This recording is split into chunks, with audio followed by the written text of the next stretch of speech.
नमस्कार दोस्तों, इन Santoshi education ice में आपका स्वागत है। ये आपका बायोलॉजी का, ठीक है, वन लाइनर का पहला लेक्चर है।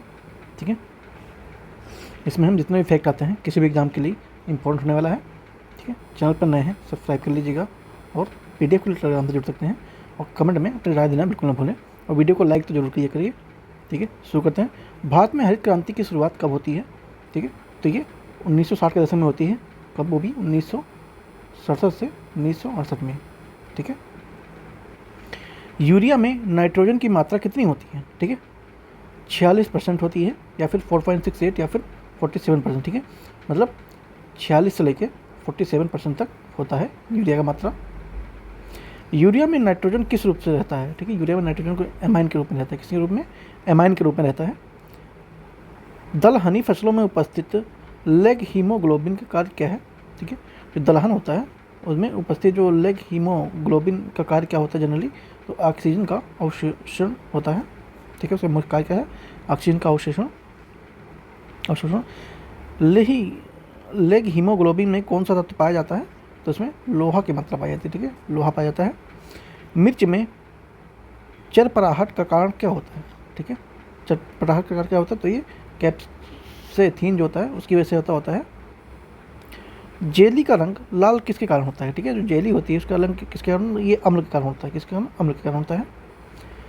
बीज अंकुरण की क्षमता का परीक्षण किसके द्वारा किया जाता है? ठीक है, तो ये क्लोराइड के द्वारा। किसके द्वारा? क्लोराइड के द्वारा किया जाता है बीज अंकुरण की क्षमता का परीक्षण।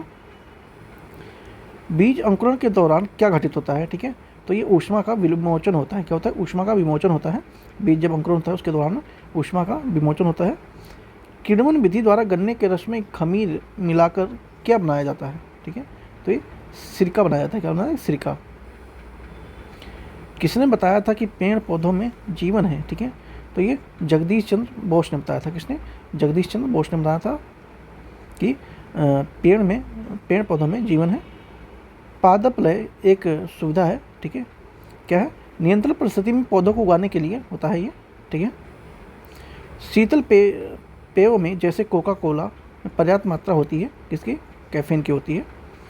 पेंडिमेथिलीन क्या है? ये खरपतवार नाशी रसायन है। ठीक है, खरपतवार नाशी रसायन है। नग्न चट्टानों एवं रेतीले टीलों में सबसे पहले उगने वाले मरुद्भिद पौधे कौन से होते हैं? तो है लाइकेन है। ठीक है, लाइकेन चट्टानों पर आपने देखा होगा हरी हरी होती हैं, छोटी छोटी, तो लाइकेन होती हैं। वायोपोल, ठीक है, या बायोपोल क्या होता है? तो ये क्या होता है कि जीवाणु द्वारा जो निर्मित एक प्रकार का प्लास्टिक होता है। ठीक है, क्या होता है? प्लास्टिक होता है जीवाणु द्वारा निर्मित, बायोपोल या वायोपोल। ठीक है, बालू पर उगने वाले पौधे का क्या कहते हैं? ठीक है, बालू पे आपने देखा होगा कि काफ़ी दिन से बालू रखा तो पौधे भी उग जाते हैं, तो उन्हें क्या कहते हैं? सेमोफाइट कहते हैं। क्या कहते हैं? सेमोफाइट कहते हैं। एपोमिक्सिस क्या होता है? ठीक है, तो ये बगैर निषेचन हुए भ्रूण का निर्माण होना एपोमिक्सिस कहते हैं। पौधों में पंडुरीकरण कब होता है? तो जब उन्हें अंधेरे में उगाते हैं तो उनमें पंडुरीकरण होता है। पौधे की वृद्धि दर रिकॉर्ड करने के लिए पर संवेदनशील यंत्र कैस्कोग्राफ किसने बनाया था? ठीक है, तो ये जगदीश चंद्र बोस ने बनाया था। किसने बनाया था? जगदीश चंद्र बोस ने बनाया था। बेबी फोलिया नामक वृक्ष की छाल से कैंसर कौन सी दवा बनाई जाती है? तो टैक्सोल है। कौन सी? टैक्सोल है। प्राकृतिक में नाइट्रोजन चक्र का होना किस तथ्य की ओर संकेत करता है? तो ये वायुमंडल में नाइट्रोजन की कमी के कारण का समाप्त होता है। ठीक है, अगर प्रकृति में नाइट्रोजन चक्र होता है तो उसका किसकी संकेत करता है? कि वायुमंडल में जो नाइट्रोजन है कमी का समाप्त होना कहता है।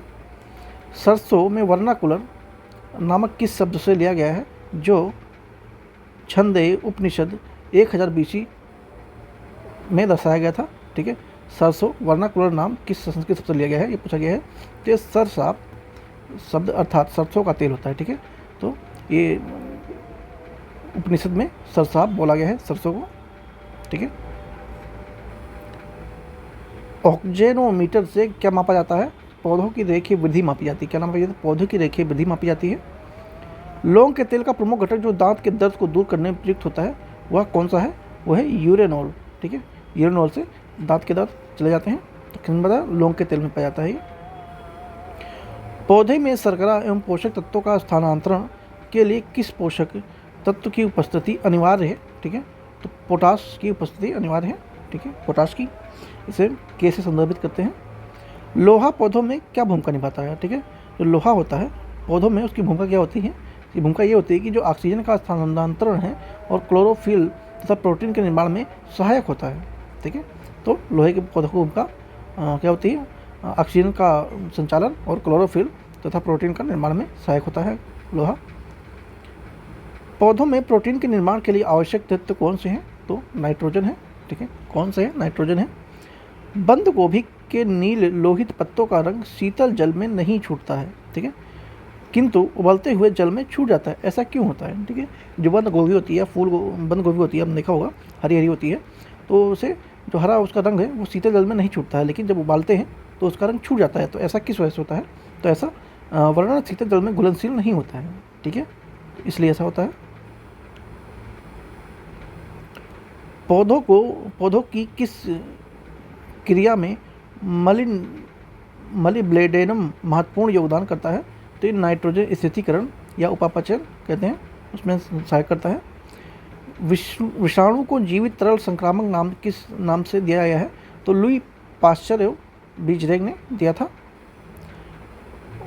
ऑर्नोन के अनुसार पौधों के कुल आवश्यक तत्व कितने हैं? 16 हैं। इस सूची में 17वां तत्व सोडियम को किसने जोड़ा था? तो पीपी बॉर्नवेल ने और जे वुड ने जोड़ा था। इस सूची में 18वां तत्व कोबाल्ट को किसने जोड़ा था? तो एस अहमद और एच जे इवंस ने जोड़ा था। पौधों में प्रमुख तत्व कौन है? नाइट्रोजन है, फास्फोरस है और पोटेशियम है। पौधों में गौण पोषक तत्व कौन कौन से होते हैं? ठीक है, तो सल्फर होता है, कैल्शियम होता है और मैग्नीशियम होता है। पौधों में सूक्ष्म पोषक तत्व कौन कौन से हैं? लोहा, जस्ता, तांबा, क्लोरीन, बेरोन, कोबाल्ट, मैग्नीज एवं मेलबिडेनम होता है। क्रॉप लॉगिंग किसके परीक्षण की एक विधि है? तो ये फसल उत्पादन हेतु पौधों की पोषण आवश्यकताओं को जानने के लिए पादप विश्लेषण की विधि होती है। सरसों के तेल में कड़वाहट किस रसायन के कारण होता है? ठीक है, तो ग्लूकोसाइलेक्टस या ग्लूकोसाइड सिंथेसिस के कारण होता है। उसका फार्मूला ये है C10H6O9NS2K। ठीक है, राजस्थान का राज्य वृक्ष कौन सा है? खेजड़ी का पेड़ है। ठीक है, काफ़ी महत्वपूर्ण है और इसकी सब्जी भी बनती है खेजड़ी के पेड़ के। पद्म पुराण के अनुसार चमेली पुष्प पौधों को लगाने में मिलने वाला पुण्य क्या प्राप्त होता है? कुल वृद्धि प्राप्त होता है। ठीक है, कुल वृद्धि प्राप्त होता है। नीम बीज में तेल का प्रतिशत कितना होता है? तो 45 से 50% तक होता है। वृक्षों में प्राप्त सेल्यूलोज से निर्मित कृत्रिम कपड़े को क्या कहते हैं? तो उसे रेयाल कहते हैं। क्या कहते हैं? रेयाल कहते हैं। ठीक है, रबड़ के वृक्षों में निकलने वाले द्रव को क्या कहते हैं? तो इसे लैक्टेस कहते हैं और यह रबड़ का नेचुरल फॉर्म है। ठीक है, जो लैक्टेस होता है ये रबड़ का नेचुरल अवस्था है। तो ठीक है, अब आगे है जंतु जगत से संबंधित प्रमुख तथ्य। तो इसे हम नेक्स्ट वीडियो में करेंगे, क्योंकि ये वैसे है मतलब ये फैक्चुअल है, वन लाइनर है और इसमें थोड़ा कम वन लाइनर है बट इम्पोर्टेंट है, तो इसे नेक्स्ट वीडियो में कर देंगे। चैनल पर नए हैं सब्सक्राइब जरूर कर लीजिएगा। आप लोग वीडियो देखते हैं सब्सक्राइब नहीं करते हैं, सब्सक्राइब करने में आपको जा नहीं रहा है, बस थोड़ा 0.2 सेकंड टाइम लग रहा है। तो वीडियो अच्छी लगी हो सब्सक्राइब जरूर कीजिएगा। PDF के लिए मैंने बता ही दिया है, टेलीग्राम से ले सकते हैं, लिंक आपको वीडियो के डिस्क्रिप्शन में मिल ही जाएगा। थैंक यू सो मच, मिलते हैं नेक्स्ट पार्ट में।